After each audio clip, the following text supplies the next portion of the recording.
Fonction ln.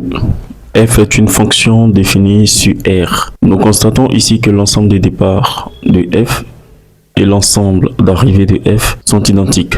Donc, on dit que F est une application identique. Dans cette vidéo, nous allons déterminer l'ensemble des définitions de la fonction f de x. Tu es élève du second cycle et tu as du mal à manipuler la fonction logarithme népérienne. Ce n'est pas parce que tu es nul, ce n'est pas parce que tu n'étudies pas. Ce n'est pas parce que tu ne t'exerces pas assez. C'est tout simplement parce qu'il te manque une explication claire, fluide et simple pour t'amener à comprendre ces concepts les plus compliqués de ton cours. À la fin de cette vidéo, tu seras en mesure de déterminer l'ensemble des définitions d'une fonction polynôme et d'une fonction rationnelle, tout en travaillant avec la fonction ln, donc la fonction logarithme népérienne. Tu aimerais démystifier les mathématiques. Tu aimerais mieux structurer ton cours et mieux comprendre, mieux établir tes fiches de révision. Alors, nous sommes disponibles pour t'accompagner jusqu'à un objectif précis, celui de réussir ton parcours scolaire. Le lien est laissé dans la description ou en commentaire de cette vidéo. Vous pouvez tout simplement cliquer sur le lien et nous contacter afin de pouvoir mieux vous assister. Alors, restez jusqu'à la fin de la vidéo, car ce que vous allez apprendre dans cette vidéo, non seulement va vous motiver et vous amener à vraiment aimer et démystifier les mathématiques. Alors, nous avons la fonction f de x qui est égale à ln de moins 2x plus 1. Nous savons tous que la fonction ln de x est définie sur l'intervalle 0 plus infini. Alors, quel que soit l'élément x que nous allons prendre dans l'intervalle ouvert en 0 plus l'infini, nous avons la fonction, donc ln de x, nous avons x qui est strictement supérieur à 0, parce que la fonction ln est une fonction qui est strictement positive. Alors, cette condition qui existe ici est due au fait que moins 2x plus 1 doit être une valeur qui est strictement supérieure à 0. Alors, pour déterminer l'ensemble des définitions de cette fonction, on aura moins 2x plus 1 qui sera strictement supérieur à 0. Ce qui implique, tout simplement, nous voulons déterminer ici x comme objectif. Vu qu'on a dit que x, c'est un élément qui est pris dans l'intervalle 0 plus l'infini. Alors ici, nous avons moins 2x qui sera strictement supérieur. Ici, nous avons 1 qui ne contient pas de x. Donc, nous allons mettre les moutons à part et les cabris à part. Le sens de l'inégalité. Donc, nous avons x qui devient strictement inférieur à 1,5. Alors, dit que x est strictement inférieur à 1,5 revient à dire que x appartient à l'intervalle ouvert de moins l'infini, 1,5 ouvert en 1,5. Donc, on dira tout simplement que l'ensemble des définitions de la fonction f de x, c'est l'ensemble des éléments x qui appartiennent à l'intervalle de moins l'infini à 1,5 ouvert. Et nous avons dans un premier temps fini de déterminer l'ensemble des définitions de la fonction f de x qui est égale à moins 2x plus 1. Passons à la deuxième fonction. Mais avant de poursuivre la deuxième question, veuillez laisser en commentaire toutes vos différentes questions et préoccupations. Et si vous n'êtes pas encore abonné à la chaîne, c'est le moment de le faire, de liker la vidéo et de la partager à un max de personnes, car vous pouvez aussi emmener un autre élève à comprendre ce que vous êtes en train de comprendre maintenant. Passons à la deuxième fonction qui est la plus complexe. Alors, restez jusqu'à la fin de la vidéo car vous allez mieux apprendre sur la manipulation du tableau de signes d'une fonction logarithme népérienne. Surtout, nous allons travailler avec une fonction rationnelle.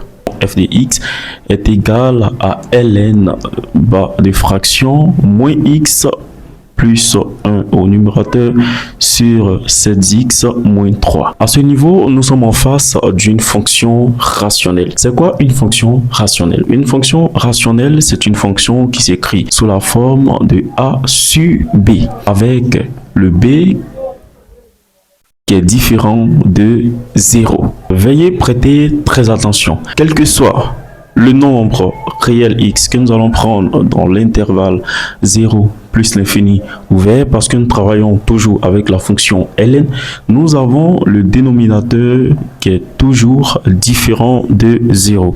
Nous avons 7x moins 3 qui est différent de 0. Supposons que la fonction ln n'existait pas, on allait se limiter seulement au dénominateur parce que le numérateur est sous la forme d'une fonction polynôme.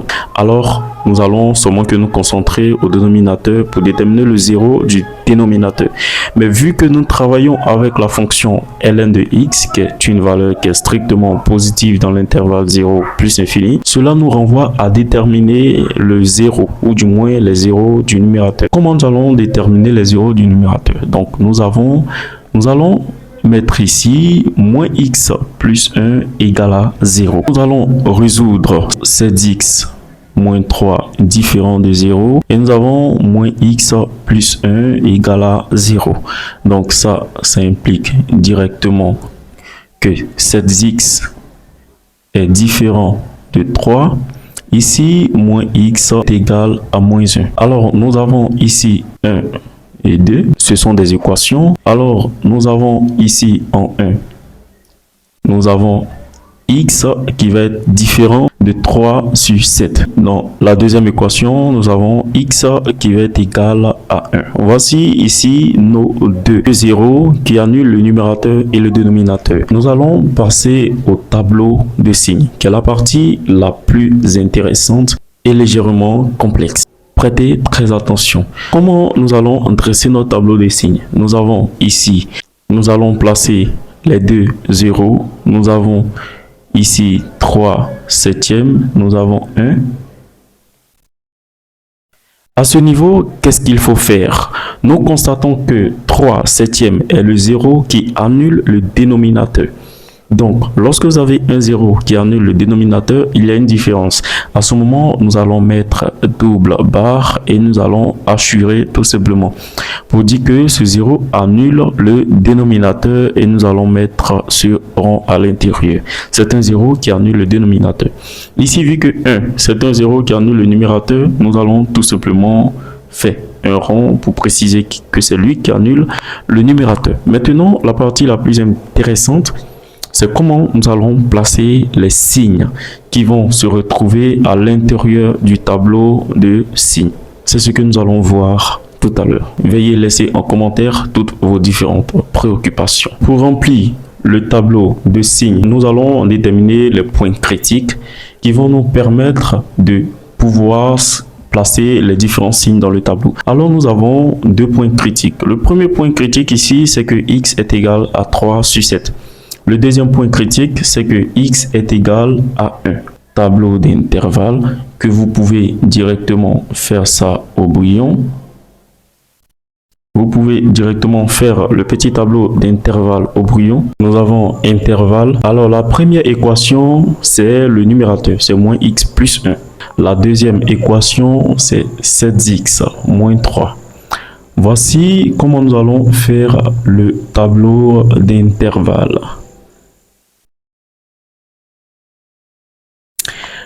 Alors, comment nous allons remplir? La première des choses, c'est que x est strictement inférieur à 1. X est strictement inférieur à 1. Parce que, plus ou moins, si nous posons moins x plus 1 est strictement supérieur à 0, nous allons avoir moins x qui est strictement supérieur à moins 1, on se rend compte que x est strictement inférieur à 1. C'est cette valeur que nous avons placée dans le tableau d'intervalle, donc x strictement inférieur à 1. Alors, nous allons avancer progressivement.